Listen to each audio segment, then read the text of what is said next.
I need at least a week or two to consult with Dr. Camino, and then we can proceed with this matter.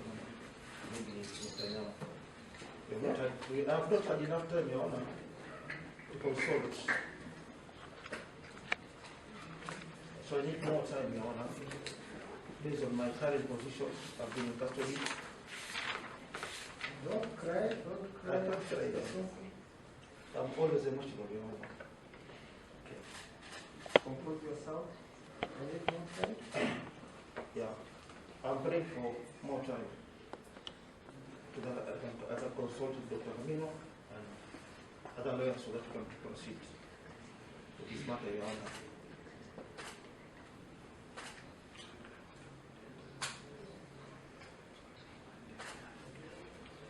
I'm not trying, Your Honor. It's very painful, Your Honor. Thank you, Your Honor. That is all.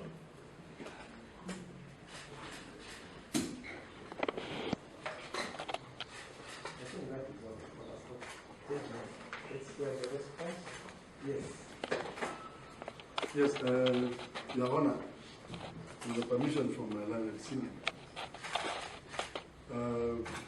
we would suggest that 14 days would suffice. If you could measure the matter, if the matter could be measured in 14 days, so that he may have time, even as he gets directions tomorrow on how the bail application will go.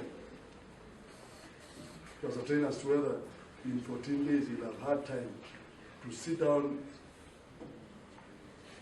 settle on lawyers representing. Yeah? Settle on the lawyers that are going to represent him. What have you said in 14 days? In 14 days, probably you could mention the matter in 14. If the matter could be mentioned in 14 days from today, hoping that in that time he'll have been able to settle down on the lawyers that are going to represent him, and also give them time to even read through the proceedings. I'm meant to understand that already 10 witnesses have testified, for them to get to know what they're getting into.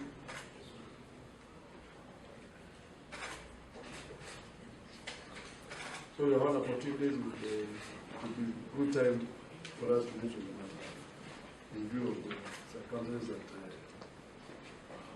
we are discussing. Change the way we treat our prisoners and our suspects as the courts and particularly our magistrates. They have to put down their foot and say that, look, if so-and-so is being treated this way, we shall not have it. Let them not think that they can only concern themselves with what happens in court. You cannot have someone who has been a governor of a country looking after millions of people now being told to sleep on hard cement. It's wrong. It's evil. It's immoral. You cannot have a man who has been a governor of the country looking after millions of people. You refuse him to take drugs. He may have had some shortcomings, but that's neither here nor there. He still has been a governor. Yes, as Trump will remain someone who has been a president in the Republic of America. Your Honor, I'm therefore making an application to you very respectfully, and I urge you with all the moral strength that you make orders that the governor should be transferred to Musaika police station.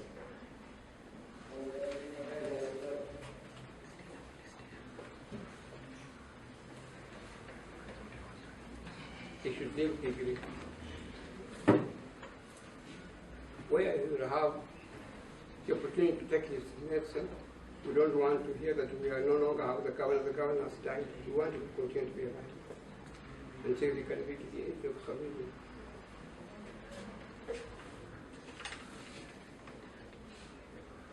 There's another thing that I would like Your Honor to address in your ruling. Waste of public resources.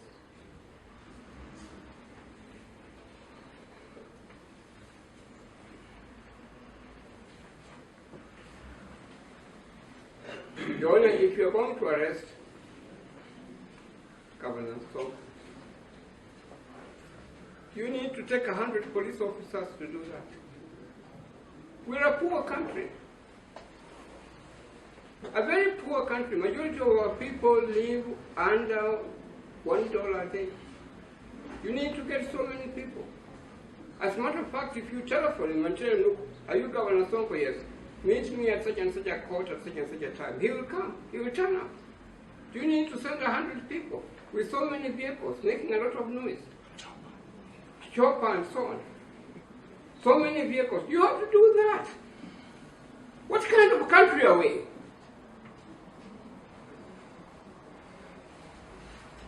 Sending numerous vehicles to arrest one single helpless man?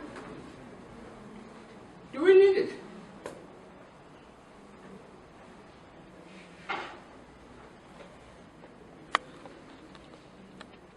I was recently down in Diani when I went to represent Senator Mugamba and Honorable Member of Parliament Quiet. And when we were traveling from one station to Diani police station, I decided to sit by next to Governor, to Senator Mugamba. The speed by which the vehicles were being driven was unbelievable. Yes. Was unbelievable. The speed. I was in a Land Rover with them. The speed at which the vehicles were being driven was as if we were in a war zone. You cannot believe it. We were as if we were in a war zone. And with someone there with the AK-47 pointing like that. I couldn't believe it. And I experienced the same thing when I was traveling from my office, going to represent Governor Sonko at Kiambu. I was told by my agent at Kiambu that he was not there. He was still at the DCI office. So I told my agent, look, I am going to go to the DCI office and find out what was happening. Then on my way to the DCI office, I saw the way the vehicles were being driven. And it reminded me of the experience I had gone through at the Diani at the coast. I knew that it was now Sonko being taken to court at Kiambu. Your Honor, you could not have believed it. It was as if they were carrying a terrorist. As if the country was in a war zone. Do we need this kind of behavior? Do we need this kind of conduct at all in our criminal process? Your Honor, you are the only one who can begin to say something so that we improve the way we handle arrests in the country. We do not have to go out and waste public resources. We do not have to go out to show people that this is what is happening and so on. Input from chief magistrates would help very much to improve things. What's happening is wrong. It's immoral. We do not need it at all in the country.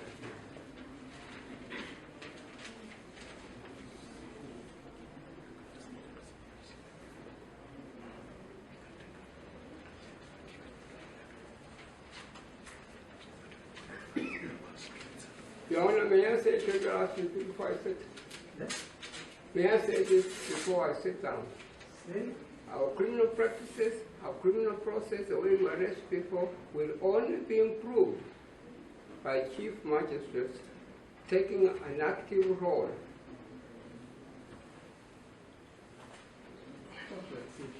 Yes.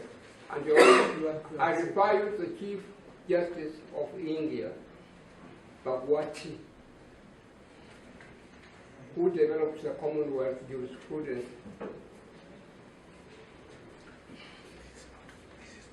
At places like Bangalore in India. in South Africa, in West Africa, and so on. But we need activism from magistrates, from judges, to improve our system of justice.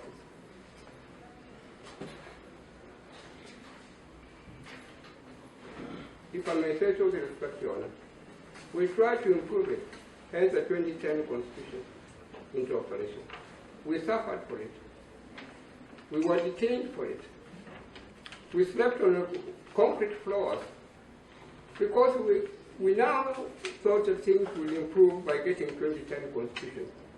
This kind of behavior, this kind of conduct, this kind of high-handedness still is on. You hear our Chief Magistrate, our Chief Justice, is being suspended by one individual. When one does not have to go to a law school to know that what's happening, that is wrong. This type of behavior, this type of conduct, unless you arrest them, we shall go back to where we were. And the second revolution will come to nothing. That's all, Your Honor. I urge you very respectfully, make an order for Governor SONKO to go back to Mzaika police station. I'm doing so with tremendous humility. Let us not hide ourselves behind the technicality at all. I'm urging you very respectfully, invoke your inherent powers as a court and make an order that nobody should touch Governor SONKO.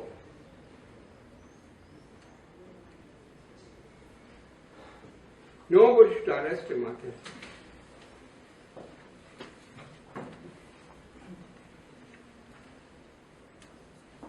And finally, Your Honor, make an order that he can continue to receive medication, and particularly he should be at liberty to call in a doctor, his own personal doctor, to look after him. I urge you very respectfully that let us not hide behind technicalities.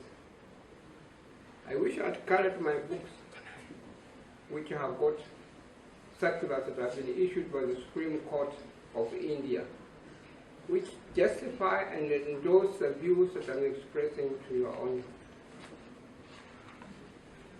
My elder friend, Mr. Nyakundi, has a few words to say to your honor.